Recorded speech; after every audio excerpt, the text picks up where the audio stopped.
প্রতিবেশী ভারতে ক্ষমতাসীন দল বিজেপির অখণ্ড ভারতের স্বপ্ন যেন সাম্প্রতিক সময়ে দুঃস্বপ্ন হয়ে ধরা দিতে শুরু করেছে। একের পর এক বন্ধু হারিয়ে একঘরে হয়ে পড়া ভারত এবার টুকরো হবার পথে। আসলেই কি টুকরো টুকরো হবে ভারত? দেশটির কট্টর হিন্দুত্ববাদী সংগঠন রাষ্ট্রীয় স্বয়ংসেবক সংঘ তথা আরএসএস বহুদিন ধরে অখণ্ড ভারতের ধারণা প্রচার করে আসছে, যা তাদের আদর্শিক ভিত্তিরও মূল বিষয়। এরই ধারাবাহিকতায় বিজেপিও এই ধারণাকে সামনে রেখে বিভিন্ন পদক্ষেপ নিয়েছে। এমনকি প্রধানমন্ত্রী নরেন্দ্র মোদী 2023 সালের মে মাসে নতুন সংসদ ভবন উদ্বোধনকালে অখণ্ড ভারতের মানচিত্র সহ একটি ম্যুরাল উন্মোচন করেন। সেখানে ভারত, বাংলাদেশ, পাকিস্তান, শ্রীলঙ্কা, নেপাল, ভুটান, মিয়ানমার ও আফগানিস্তানকে একসাথে দেখানো হয়।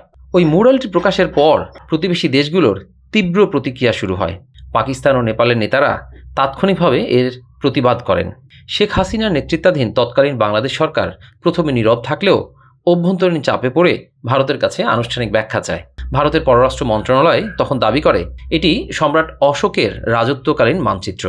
তো সেই অখণ্ড ভারতের ধারণা বাস্তবায়নের স্বপ্ন বিজেপি যতই প্রচার করুক, ভারতের অভ্যন্তরীণ ও কূটনৈতিক পরিস্থিতি এখন পুরোপুরি ভিন্ন বার্তা দিচ্ছে। মণিপুর রাজ্যের কথাই ধরা যাক। সেখানে কুকি ও মেইতিদের মধ্যে চলমান সংঘর্ষে গত বছরের মে মাস থেকে 260 জন নিহত এবং 60,000-এর বেশি মানুষ বাস্তুচ্যুত হয়েছে। মিয়ানমার থেকে আসা বিদ্রোহীরা অস্ত্রসহ সংঘর্ষে যুক্ত হওয়ায় পরিস্থিতি আরও জটিল হয়েছে।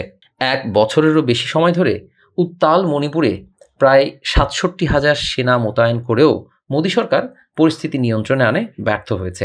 একই সঙ্গে মিজোরামের মুখ্যমন্ত্রী লালদহমা সম্প্রতি ভারত ভাঙার দাবি জানিয়ে উত্তেজনায় নতুন মাত্রা যোগ করেছেন। উত্তর পূর্ব ভারতে খ্রিস্টান রাষ্ট্র গঠনের গুঞ্জনও এখন বেশ জোরালো। রয়টার্সের এক প্রতিবেদন বলছে, মিয়ানমার থেকে আসা বিদ্রোহীদের সঙ্গে রকেট লঞ্চার, স্নাইপার রাইফেল সহ অত্যাধুনিক অস্ত্র রয়েছে। এসব অস্ত্রের উৎস এবং মণিপুরের অস্থিতিশীলতায় যুক্তরাষ্ট্রের সম্ভাব্য ভূমিকা নিয়েও নতুন করে আলোচনা শুরু হয়েছে। ভারতের সীমান্ত অঞ্চলে এমন অস্থিরতা মোদী সরকারের জন্য বড় সংকট হয়ে প্রকাশ পেয়েছে। ভারতের কূটনৈতিক ব্যর্থতাও এই সংকটকে ত্বরান্বিত করেছে। মোদীর শাসন আমলে দক্ষিণ এশিয়ায় ভারত সব বন্ধু হারিয়ে প্রায় একঘরে হয়ে পড়েছে। নিক্কি এশিয়ার এক প্রতিবেদনে বলা হয়েছে, পাকিস্তান, বাংলাদেশ, নেপাল ও শ্রীলঙ্কার সঙ্গে ভারতের সম্পর্ক ক্রমশ খারাপ হচ্ছে। 2023 সালের জুনে সাবেক মার্কিন প্রেসিডেন্ট বারাক ওবামা বলেছিলেন, সংখ্যালঘুদের অধিকার রক্ষায় ব্যর্থ হলে ভারত ভবিষ্যতে খণ্ড খণ্ড হয়ে যেতে পারে।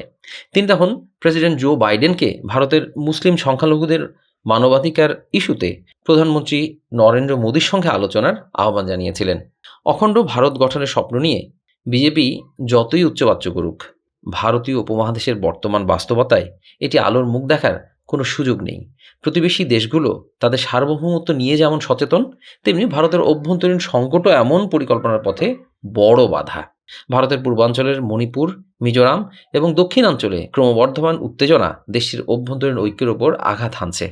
এমন পরিস্থিতিতে 2047 সালের মধ্যে অখণ্ড ভারত গঠনের বিজেপি আরএসএস স্বপ্ন বাস্তবায়নের বদলে তাদের জন্য তা দুঃস্বপ্ন হয়ে দাঁড়ানোর আশঙ্কা ক্রমেই প্রবল থেকে প্রবলতর হচ্ছে। সব মিলিয়ে প্রতিবেশী দেশটির এখন শ্যাম রাখি না কুল রাখি অবস্থা।